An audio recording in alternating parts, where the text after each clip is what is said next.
Bonjour à tous, bienvenue donc à notre webinaire sur la retraite.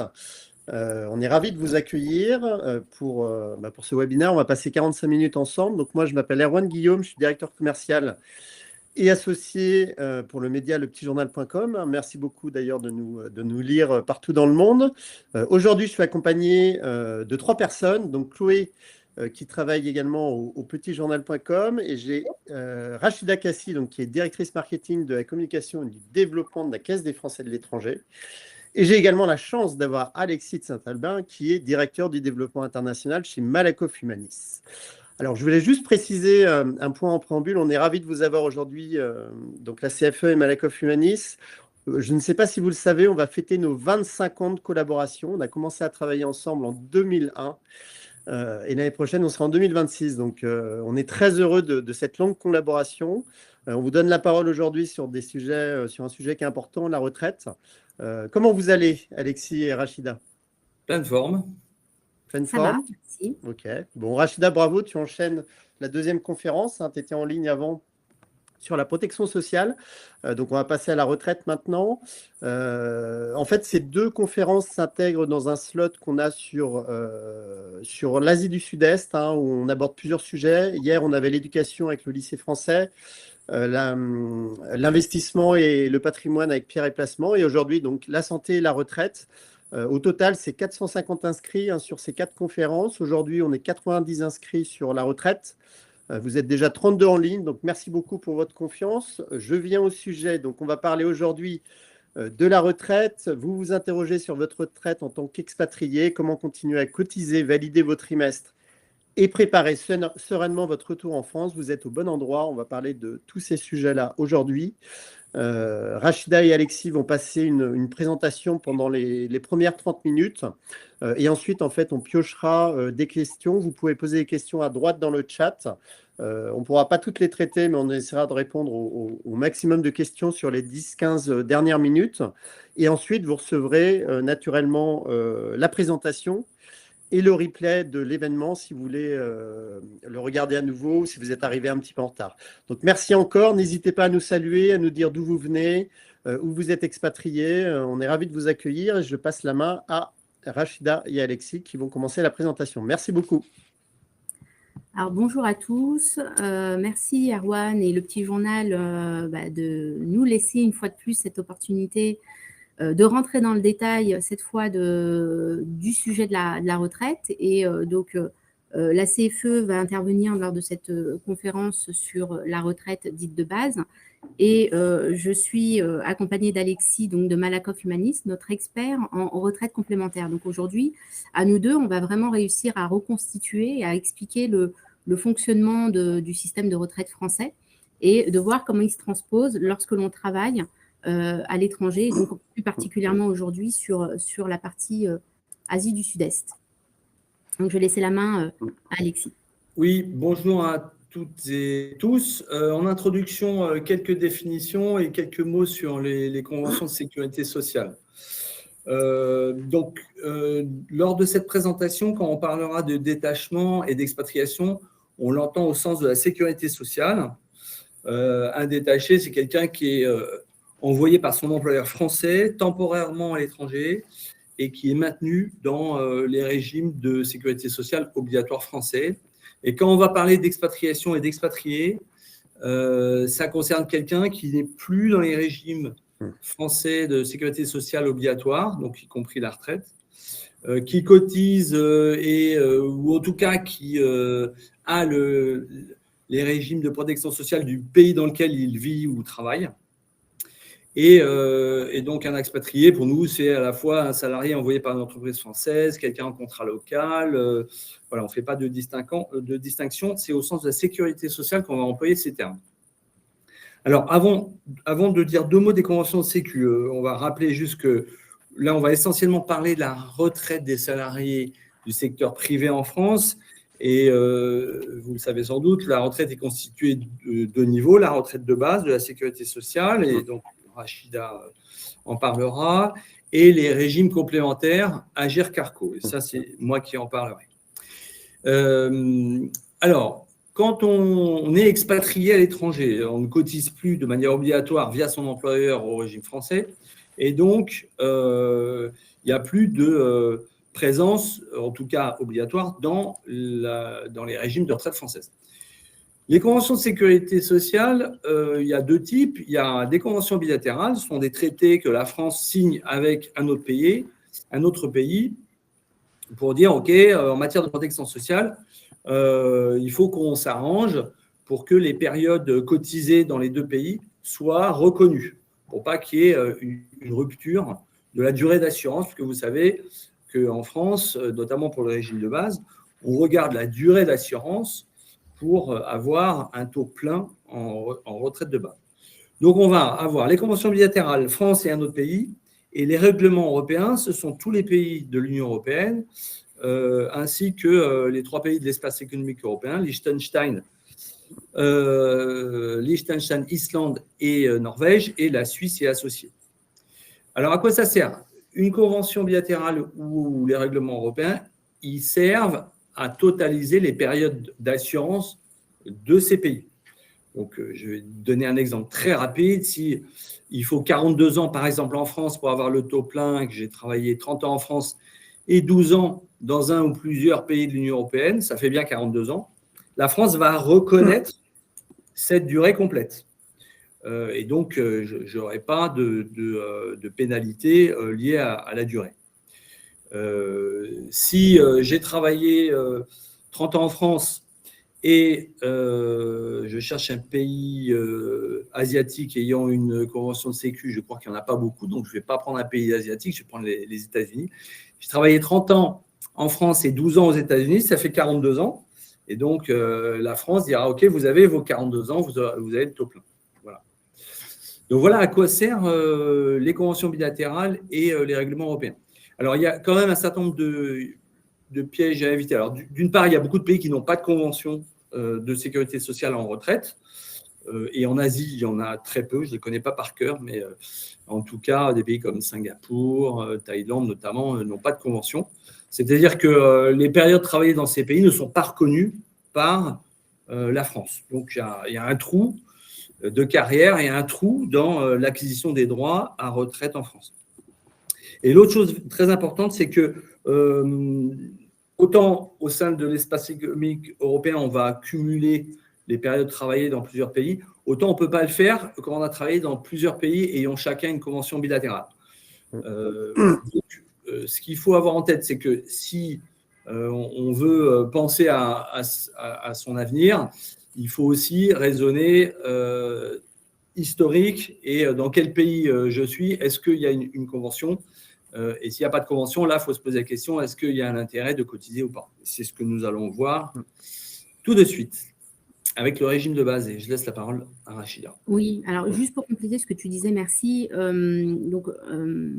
En France, c'est le CLES, le Centre des légions européennes internationales de sécurité sociale, qui s'occupe de recenser ces conventions liées entre la France et ces pays à l'étranger. Donc, pendant que tu parlais, je regardais rapidement. Donc, au niveau de l'ASEAN, je crois voir qu'il n'y a que les Philippines qui ont un accord avec la France, et effectivement, dans tout le reste de l'ASEAN, il n'y a pas d'accord. Donc, c'est d'autant plus vrai qu'il est important, du coup, de se renseigner sur la création de l'intégralité, en tout cas le fait de pouvoir cotiser de manière intégrale sur sa carrière française si dans l'assistance, nous avons des personnes qui ont commencé à travailler en France ou qui comptent retourner travailler en France à un moment donné dans leur carrière. Donc, il est important, effectivement, de savoir à quoi vous cotisez et de ce à quoi vous avez besoin de cotiser en fonction de ce que vous avez fait, de ce que vous voulez faire et de ce que vous faites actuellement. La Caisse des Français de l'étranger, je le disais en introduction, c'est donc la sécurité sociale des expatriés. Dans sécurité sociale en France, il y a, on l'a vu dans la précédente conférence, des garanties liées à la santé, aux accidents du travail et maladies professionnelles, et il y a la retraite. La CFE, sur la retraite de base, est le seul organisme à permettre aux Français qui travaillent à l'étranger de pouvoir continuer à cotiser dans le système de retraite français.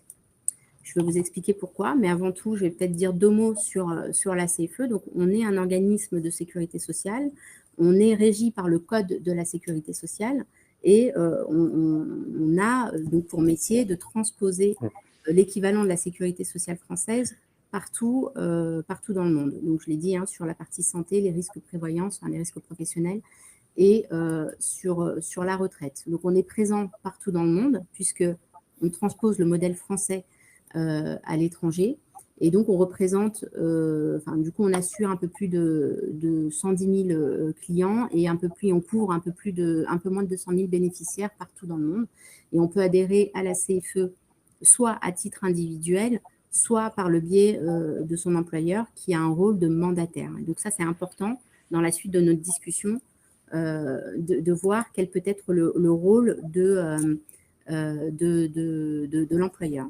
Donc, sur les autres garanties, on couvre vraiment tout le monde. Donc, sur la partie santé, on n'a pas forcément de questionnaire médical, on n'a pas de limite d'âge, on n'a pas de freins liés au statut, donc, sauf sur la partie retraite où il faut impérativement exercer une activité salariée. Parce que, en fait, notre rôle, c'est de représenter la Caisse nationale d'assurance vieillesse, la CNAV, où je l'expliquerai, où en fait, on est collecteur des cotisations qu'on leur reverse. Et donc, c'est ce qui fait que l'on alimente le relevé de carrière français. Donc, pourquoi cotiser à la CFE sur la garantie retraite? Alors, d'abord, je le disais, c'est parce que on exerce une activité salariée. Comme a insisté Alexis, pour la plupart des personnes qui nous suivent aujourd'hui, vous n'êtes pas dans des pays où il existe une convention entre la France et ces pays-là. Et donc, vous cotisez à un système de retraite local.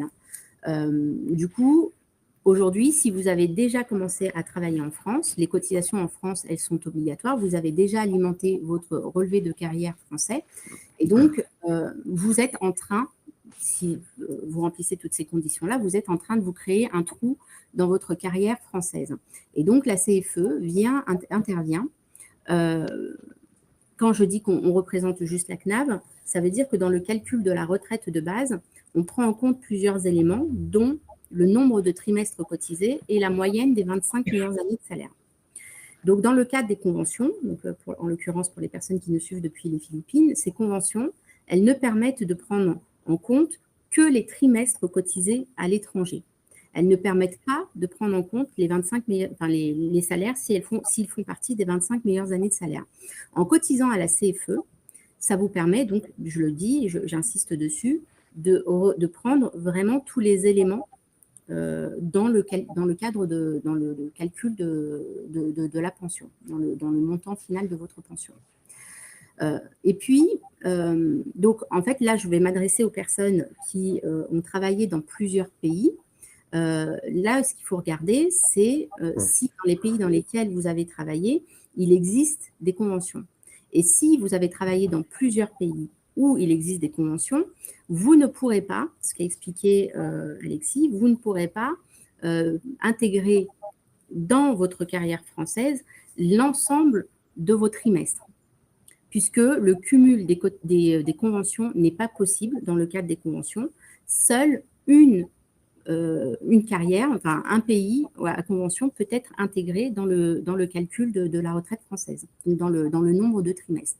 Donc pareil, si vous avez intégré ou travaillé dans plusieurs pays où il existe des conventions, peut-être que sans le savoir, vous vous êtes constitué un trou dans votre carrière française. Puis il faut savoir qu'à tout moment, lorsque vous travaillez à l'étranger, vous pouvez avoir une opportunité et revenir travailler en France. Je le dis, j'insiste dessus, à partir du moment où on vit et qu'on travaille en France, on cotise de manière obligatoire au système de retraite, en tout cas au système de sécurité sociale français. Donc, l'idée, c'est vraiment d'essayer d'avoir un scope le plus large possible sur votre carrière, ou qu'est-ce que vous avez fait avant, qu'est-ce que vous faites maintenant et qu'est-ce que vous allez faire après, parce que ça peut avoir des conséquences sur ce que vous décidez de faire aujourd'hui ou ce que vous avez décidé de faire dans le passé.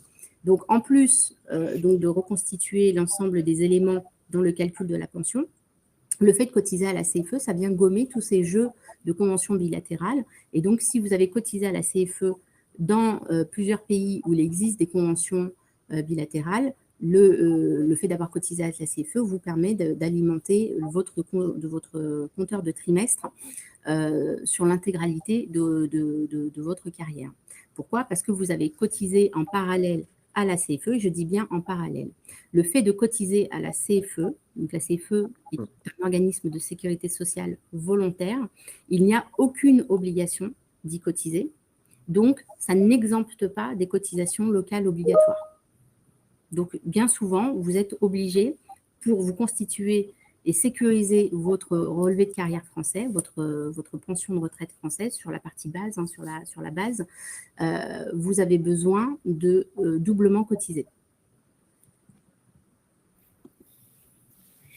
Donc, qui peut cotiser, pardon, je n'étais pas sur le bon slide, qui peut cotiser à la retraite? Donc, je le disais, hein, les personnes qui exercent une activité salariée, qui sont soit nées en France, soit y ont vécu pendant au moins 5 ans, même de manière discontinue, ou in fine, les personnes qui ont travaillé au moins 6 mois en France juste avant leur période d'expatriation. Donc, ces conditions-là sont pour les personnes qui exercent une activité salariée. Et en revanche, il est possible de cotiser à la CFE, donc sur la partie retraite, lorsque l'on n'exerce pas d'activité, et qu'on est parent chargé de famille. Donc, en fait, c'est souvent des personnes qui accompagnent le conjoint qui a trouvé un travail à l'étranger. Donc, cette personne souvent démissionne de sa profession, enfin de son poste en France. Et donc, pour éviter à cette personne de se créer un trou dans sa carrière, il est possible de cotiser donc, sur ces conditions-là, au moins pour sécuriser le nombre de trimestres. Donc, ce n'est pas là où on intégrera le montant le plus important, puisqu'on cotise sur la valeur d'un SMIC. Mais ça permet au moins de sécuriser le nombre de trimestres. Donc, je le disais, la CFE est pour le coup seulement un intermédiaire entre le salarié qui cotise à la CFE et la Caisse nationale d'assurance vieillesse. Donc, je le disais tout à l'heure, en fait, on collecte les cotisations de retraite pour les reverser immédiatement à la CNAV et donc alimenter le relevé de carrière. Donc, je disais tout à l'heure qu'il était important de distinguer si on adhérait à titre individuel ou par le biais de son entreprise. En France, donc je le disais, les cotisations sont obligatoires, mais dans les cotisations, il y a une part employeur et une part salarié. Le fait que la CFE soit un organisme de sécurité sociale à adhésion volontaire, il n'y a aucune obligation. Alors souvent, quand vous êtes sur des contrats d'expatriés ou encore plus si vous êtes sur des contrats locaux, il n'y a aucune obligation de votre employeur de prendre tout ou partie en charge tout ou partie de la cotisation retraite. Donc bien souvent, et c'est ce qu'on voit surtout lorsque vous cotisez à titre individuel, le montant de la cotisation retraite, elle est à votre entière charge. Donc ça a un coût parce que souvent, vous êtes aussi dans l'obligation de cotiser sur votre salaire au niveau local. Donc tout ça, ce sont des points à avoir en tête pour pouvoir prendre la meilleure décision possible. J'en ai fini. Du coup, on peut passer à la retraite complémentaire parce qu'en France, il y a la retraite de base et la retraite complémentaire. Voilà. Alors, un tout petit peu d'histoire pour commencer, parce que je ne sais pas si les gens connaissent la retraite complémentaire, mais elle a été créée en 1947, 2 ans après la sécurité sociale, le régime de retraite de la sécurité sociale, d'abord par les cadres qui se sont dit, quand on cotise à la sécurité sociale, on cotise sur le plafond de la Sécu et le salaire qui est au-dessus, il n'y a pas de retraite. Donc voilà pourquoi il y a eu la création de l'AGIRC en 1947. Et puis quelques années plus tard, les non-cadres se sont dit la même chose, la retraite de base n'est pas suffisante, donc les partenaires sociaux, donc les employeurs et les syndicats, ont créé l'ARCO. Donc, tout ça a vécu pendant plusieurs décennies. Il y a eu un regroupement de l'AGIRC-ARCO et la fusion des deux régimes. Donc, depuis 2019, on a un régime de retraite complémentaire qui s'appelle le régime Agirc-Arrco. Voilà pourquoi ça s'appelle Agirc-Arrco. En France, environ 20 millions de salariés cotisent au régime Agirc-Arrco. Il y a à peu près un peu moins de 14 millions de retraités ou de personnes qui bénéficient d'une pension, parce qu'on a ce qu'on appelle la réversion, c'est-à-dire les conjoints survivants peuvent bénéficier d'une partie de la retraite. Et on est sur un budget annuel de l'ordre de 100 milliards d'euros. Donc, nous sommes un régime par répartition. Donc, en fait, ces 100 milliards, c'est les cotisations qui arrivent et qui sont reversées aux retraités. C'est le principe de la répartition. Alors, bien sûr, une partie sert à financer le fonctionnement, mais là, on parle de quelques pourcentages de frais de fonctionnement. Et puis, une partie est mise en réserve, puisque l'Agirc-Arrco a entre 6 mois et 1 an de réserve en permanence. Réserve dont l'État est souvent tenté de récupérer, mais voilà, ça fait partie des obligations d'avoir une réserve si jamais il y a un problème économique. Je veux bien qu'on revienne un tout petit peu en arrière, juste pour dire un peu à droite la part de la retraite complémentaire par rapport à la retraite de base. Pour un cadre, en France en tout cas, la retraite complémentaire, ça représente les 2/3 de la pension d'un cadre et 1/3 venant du régime de base. Pourquoi ? Parce que la retraite de base est plafonnée, la retraite complémentaire l'est, mais un peu plus haut. Et donc un cadre qui a des salaires moyens supérieurs à la moyenne, c'est surtout la retraite complémentaire qui lui assure le gros de sa retraite. Alors qu'un non-cadre, on le voit, c'est surtout la retraite de base qui assure le gros de sa pension de retraite, mais néanmoins, la retraite complémentaire, c'est 40% en gros pour un non-cadre. Voilà. Alors, comment ça marche tout ça ? Je l'ai dit, c'est un système par répartition, c'est un système par points, c'est-à-dire que sur la base d'un salaire, on calcule des cotisations, c'est des taux qui sont fixes, qui dépendent des tranches de salaire, hein, mais en gros, tout le monde paye quasiment la même chose. Historiquement, il pouvait y avoir des petits écarts, mais c'est quasiment la même chose. Donc, en France, ce sont les entreprises qui cotisent, mais aussi l'employeur, parce qu'il y a une part employeur. Et ces cotisations, tous les ans, sont transformées en points Agirc-Arrco. Donc, plus on a un salaire élevé, plus on cotise et plus on a de points Agirc-Arrco. Et on accumule des points tout au long de sa carrière. Et ces points sont directement proportionnels au salaire qu'on a eu pendant sa carrière. Voilà, c'est un système paritaire, hein, je l'ai dit tout à l'heure.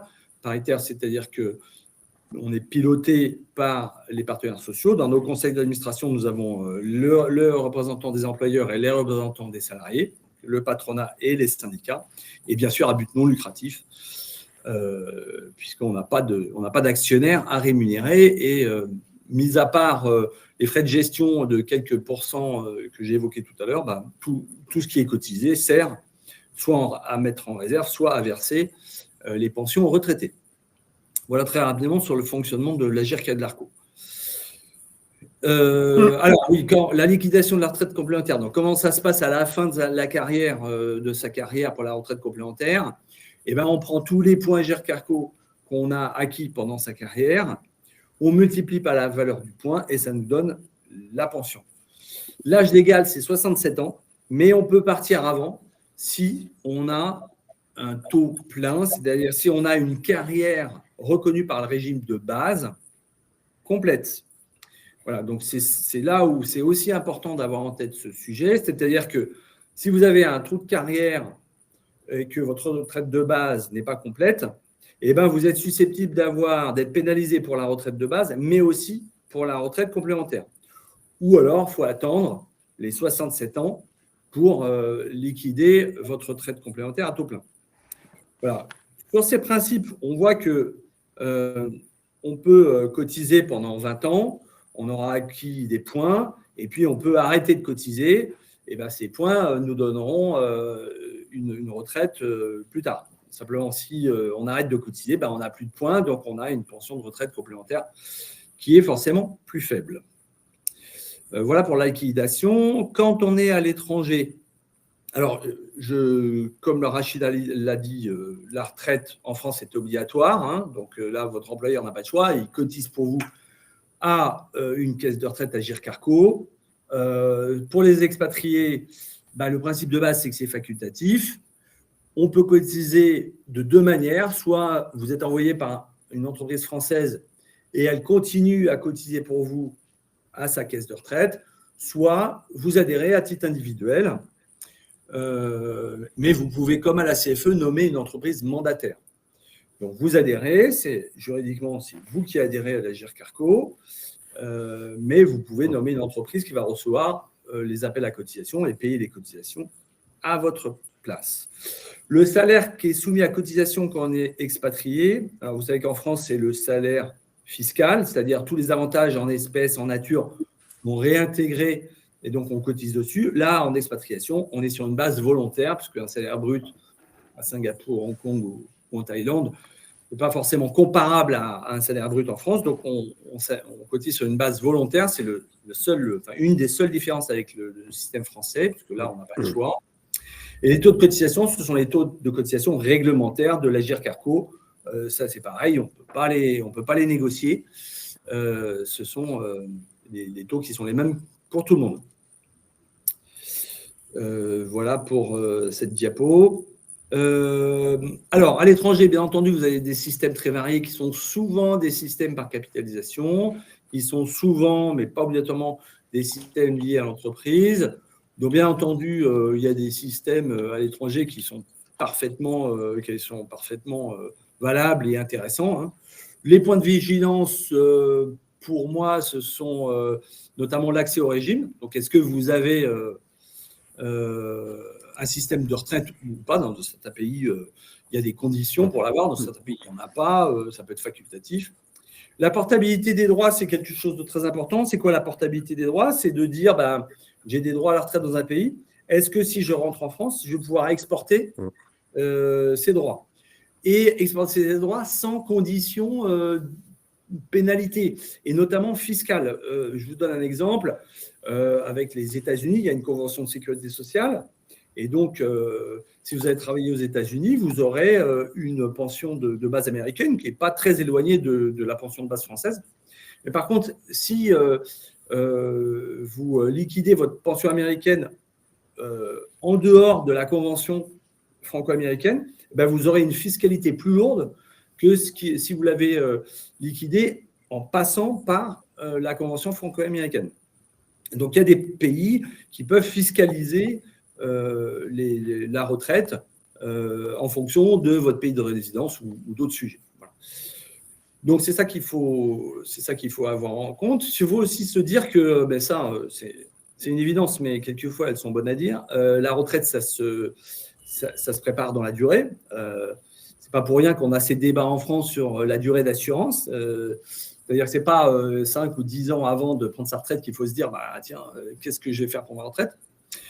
C'est à petits pas qu'on la prépare, d'où la nécessité de bien voir en fonction du pays dans lequel vous êtes, de votre situation, de comme la Rachida l'a dit, quelle était votre carrière avant votre expatriation.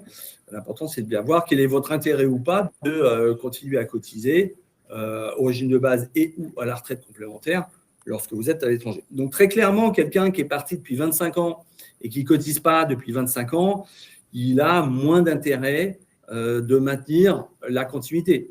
La continuité, elle est intéressante pour justement avoir une durée d'assurance la plus complète possible, ne pas avoir de pénalité lorsque vous reprendrez dans vos droits. Et donc, nous, on s'adresse plutôt aux personnes qui ont déjà cotisé en France et ou qui reviendront un jour travailler en France pour qu'ils continuent à acquérir ces trimestres et ces points Agirc-Arrco ou alors l'un des deux en fonction des pays, des besoins, des ressources aussi, parce que ça coûte cher. Donc, Rachida l'a dit pour la CFE, c'est la même chose pour la retraite complémentaire. Si vous adhérez à titre individuel, il n'y a pas de part employeur-salarié et la retraite complémentaire, elle coûte assez cher. Elle dépend du salaire, donc je ne peux pas donner de montant, mais elle peut coûter assez cher. Voilà, donc ça s'anticipe et on est là aussi pour vous dire combien ça peut coûter et voir quel est l'avantage. Alors, l'avantage de la retraite complémentaire, c'est la sécurité, y compris fiscale. Si vous êtes français, si vous revenez en France, y passez votre retraite. Après, pas obligatoirement, hein, puisque vous pouvez passer votre retraite à l'étranger, que ce soit la retraite de base ou la retraite complémentaire, les droits sont exportables, c'est-à-dire que les deux régimes peuvent verser une pension à l'étranger, il n'y a pas de sujet là-dessus. L'avantage, c'est la continuité avec ce qui se pratique en France. Et le rendement, je vais dire un mot sur le rendement. Si je prends les données 2025 de l'AGIRC et l'ARCOS, je regarde sur 100 euros qui sont versés, combien ça rapporte en retraite, et ben on est de l'ordre de 5-6%. Donc, vous voyez que c'est un rendement qui est intéressant. Alors, bien sûr, 5-6%, c'est avec les données de cotisation 2025 et du point 2025. Mais la valeur du point dans 25 ans, on ne la connaît pas. Mais elle suit plus ou moins l'inflation aujourd'hui. Donc, vous voyez que c'est sûr et avec un rendement qui est intéressant. Les points d'intention, je l'ai dit tout à l'heure, il n'y a pas de part employeur et c'est un coût potentiellement élevé. Voilà, on peut jouer sur le montant du salaire déclaré, donc cotiser sur un salaire un peu plus bas que le salaire réel pour que ça coûte moins cher. Évidemment, dans ce cas-là, ça coûte moins cher, mais on a moins de points. Voilà, avantages et points d'attention sur la retraite complémentaire. Je crois que j'en ai terminé pour la retraite complémentaire de mémoire. Et voilà, donc on vous remercie. Je ne sais pas si on est dans les temps, mais en tout cas, maintenant, on peut répondre. Écoute, Alexis, on est dans les temps parce qu'on a commencé avec un petit peu de retard. Donc, la présentation a duré 30-31 minutes. Donc, c'est parfait. On a une quinzaine de minutes maximum pour prendre les questions et conclure le webinaire. Donc, je vais commencer à regarder les questions et je vais vous les poser au fur et à mesure, et puis je vous laisse répondre, soit Rachida, soit Alexis, je vous laisse arbitrer entre vous. Juste avant que tu commences, Erwan, je veux juste préciser aux personnes qu'on va envoyer la présentation. Bien sûr. Et que du coup, il y a nos contacts qui sont affichés ou nos sites internet respectifs s'ils ont besoin de plus de conseils personnalisés. Parce que là, on est vraiment… pour bien répondre aux questions, il va falloir qu'on ait connaissance du détail de la carrière et de ce que font les personnes. Donc, voilà. Je pense qu'in fine, il vaut mieux que les personnes nous contactent, mais on les recontactera par la suite. Mais on peut commencer par répondre à des questions plus générales. Ok, donc je pose quelques questions et pour le reste, effectivement, vous pouvez rentrer en contact avec Rachida et Alexis qui vous accompagneront et répondront à vos questions. Comme le disait Rachida, on a un replay, on a également la présentation qui vous sera envoyée. Allez, je commence par la première. Marion, il y a 19 minutes. Bonjour, je suis expatrié en Inde.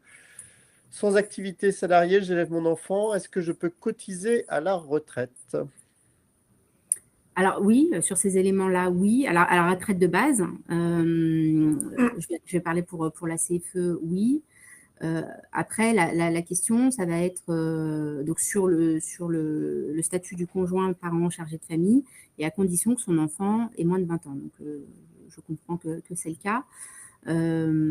Après, il faut effectivement voir depuis combien de temps elle est en Inde. Est-ce qu'elle n'a pas un trou trop important dans sa carrière? Enfin voilà, il faut quand même évaluer le degré de trou en fait qu'elle s'est constitué depuis le temps qu'elle est arrivée en Inde, si c'est sa seule expatriation. Okay. Pour la retraite complémentaire, malheureusement, non. On peut cotiser que quand on est salarié. Très bien. Une question générale qui peut intéresser tout le monde. Peut-on racheter des trimestres? Oui. Alors, je vais même aller plus loin. Oui, on peut racheter des trimestres. C'est pas automatique et on ne rachète pas autant de trimestres qu'il nous en manque. Je m'explique. C'est limité à 3 ans, je crois. Et donc, il faut faire une demande auprès de la Caisse nationale d'assurance vieillesse qui va étudier la demande et donc approuver ou pas, sachant que dans le cadre d'un rachat de trimestre, le trimestre coûte beaucoup plus cher qu'un trimestre classique. Donc, ce n'est pas toujours pertinent. Ça dépend, pareil, encore une fois, de combien de trimestres il manque et de ce que ça peut permettre aux salariés derrière. Donc, voilà, mais ça peut être très, très, très, très cher. Pour la retraite complémentaire, on ne peut pas formellement racheter des points GERCACO.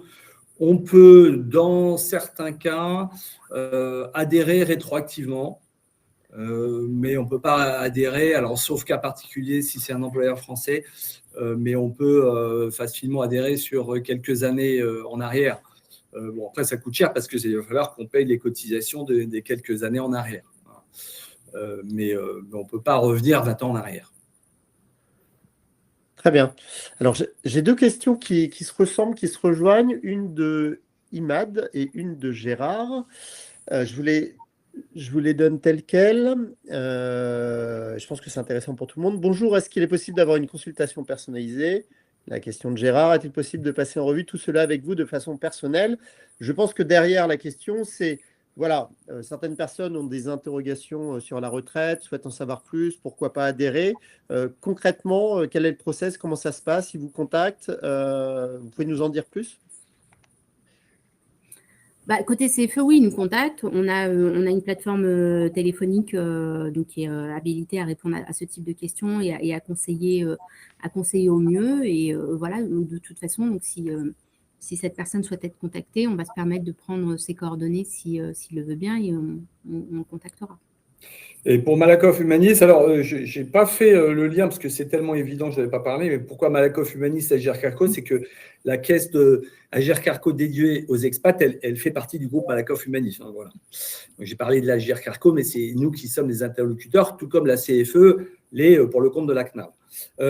Donc, même réponse que la CFE, vous avez des informations sur notre site internet, Malakoff Humanis, et sinon, vous avez, là, vous avez une adresse électronique.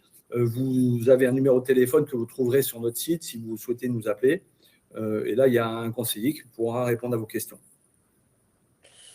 Alors, j'ai beaucoup de questions qui arrivent dans les dernières minutes. Je ne sais pas si vous y avez accès, Rachida et Alexis. Est-ce qu'il y a des questions voilà, auxquelles vous voulez répondre, qui peuvent intéresser peut-être l'ensemble de nos lecteurs? J'en ai une. Ouais, vas-y, Rachida, pardon, je t'en prie. Une question qui concerne des périodes en Europe, donc dans plusieurs pays européens, donc au même titre que la France a des accords avec des pays étrangers, en Europe, pardon, il y a le règlement européen qui inclut des accords entre les organismes de protection sociale. Et donc, sur la retraite, ça vaut comme une convention bilatérale. Donc, il y a une personne qui a eu plusieurs périodes en Europe, ça compte pour un, donc ça va. Mais en parallèle, donc je n'ai pas très bien compris, il y a une personne qui dit… Alors, comment s'appelle cette personne? Elle va peut-être rajouter un complément. Gérard Laffineur. Est-ce qu'il Désolé de vous citer, Gérard, mais c'est plus simple. Oui, pardon. Vous rajoutiez un complément Gérard, de questions. Doublement cotisé à la CFE, à la fois en local et pas cotisé. Pardon, il a une double cotisation CFE plus locale. Il n'a pas cotisé 2 fois à la CFE, ça ne servirait pas à grand-chose. Est-ce que du coup, ça lui permet d'avoir une retraite française et locale? Oui. Du coup, alors, en tout cas, une retraite française, il l'a sécurisée par le biais de la cotisation CFE. Locale, il faut s'intéresser, pareil, à la réglementation locale, puisque pour certains pays, il faut avoir cotisé un certain nombre d'années pour pouvoir prétendre à une pension de retraite. Si je prends le cas des US, par exemple, aux États-Unis, il faut avoir cotisé au moins 10 ans. Donc, du coup, il faut voir dans les pays quels sont les droits et à partir de quel moment il peut prétendre à une pension locale. Je vais prendre un exemple pour l'Union européenne pour que ça soit clair. Hein. Si une personne a travaillé 30 ans en France, 10 ans en Allemagne et 2 ans en Espagne, ça fait 42 ans. Et ben en fait, la France va reconnaître 42 ans, donc il y aura le taux plein. Va verser une pension de 30/42e pour le régime de base, puisqu'il a cotisé que 30 ans. Et ensuite, l'Espagne et l'Allemagne feront la même chose, retiendront les périodes françaises et espagnoles-allemandes, feront leurs calculs et verseront une pension au prorata du temps qu'il a passé. Chaque régime verse au prorata du temps passé. Alors, dans les pays qui ont des retraites similaires à la France, ça va bien. D'autres pays peuvent avoir des régimes de base plus bas et dans ce cas-là, on est un peu perdant. Voilà. Tu fais bien de préciser, Alexis. On va prendre une dernière question. Désolé, hein, le temps est limité, mais on a déjà répondu à plusieurs questions. Je vais prendre la dernière. Axel qui demande quel niveau de salaire mettre pour le calcul de base de cotisation. Doit-on prendre en compte les bonus primes diverses. Est-ce que nous pouvons choisir? Qu'en pensez-vous? Rachida, et ensuite je fais la réponse. Nous, on va prendre l'équivalent du brut français, donc logiquement, c'est censé intégrer tous ces éléments. Et pour la retraite complémentaire, non, on est sur une base volontaire. Donc l'idée, c'est plutôt de se dire quel salaire brut vous auriez eu en France pour le même emploi, histoire d'avoir une continuité avec ce qu'aurait été votre carrière en France. Vous êtes dans un pays très très cher, vous êtes donc mieux payé, par exemple. Vous pouvez cotiser sur un salaire plus élevé, mais vous pourrez aussi vous dire, si j'étais en France, j'aurais tel brut, je cotise sur ce brut. Vous pouvez cotiser sur un salaire très bas aussi, mais ça coûtera moins cher, mais vous aurez moins de points, donc vous aurez une pension qui sera moins le reflet de votre carrière. Merci beaucoup, Rachida, Alexis. On va conclure ce webinaire. Je remercie également tous de vous être connectés. On était au plus haut à peu près une 40aine de personnes en live. Merci pour votre confiance et pour votre intérêt. Je vais juste donner la parole à Rachida, Alexis, peut-être pour nous dire un dernier mot. Le mot de la fin, Rachida? Déjà, merci. Merci à tous de votre attention. Alors après, il est possible que parfois ce soit trop tard et qu'on n'ait pas de solution pour reconstituer l'intégralité d'une carrière, mais il y a souvent des solutions. Donc, si les personnes sont là, c'est que c'est déjà bon signe, c'est qu'elles se renseignent. Je vais juste faire une petite parenthèse. Il y a eu des questions du type, est-ce qu'il est encore utile de cotiser à la retraite si j'ai un trou de 10 ans, etc. Si on regarde sur une des précédentes présentations, aujourd'hui, le fait d'être retraité à l'étranger, sur la partie santé, lorsque en fait, on est retraité à l'étranger et qu'on a une pension de retraite française et qu'on a cotisé 15 ans à un système de retraite français, la CFE en est un, on a, au moment où on a son versement de pension, on a un prélèvement de cotisation d'assurance maladie qui s'appelle la COTAM, prélevé directement sur la pension de retraite, qui donne droit à des droits en France, à la sécurité sociale française, même si on décide à la retraite de vivre à l'étranger. J'apporte une complexité sur la conclusion, je suis vraiment désolée, mais on prendra les sujets au cas par cas. Donc, il faut savoir que ça n'a pas forcément qu'une incidence sur la pension de retraite, ça peut aussi avoir une incidence si, lorsque l'on est retraité et qu'on décide de poursuivre sa retraite à l'étranger, on pourrait avoir, si on a cotisé un système de retraite français, les soins en France pris en charge par la sécurité sociale française. Merci Rachida. Merci tout le monde. Merci tout le monde. Contactez-nous si vous avez des questions. On est à votre disposition. Bonne soirée et à bientôt. Merci beaucoup. Merci beaucoup Alexis. Merci. On va conclure le webinaire. Je vous rappelle qu'il y aura un replay qui vous sera envoyé automatiquement. Donc vous pouvez le regarder si vous avez raté un moment. Et on vous envoie également la présentation avec tous les contacts. Donc merci encore pour votre confiance et merci Rachida et Alexis. À très bientôt. À Merci, bientôt. au revoir. À bientôt.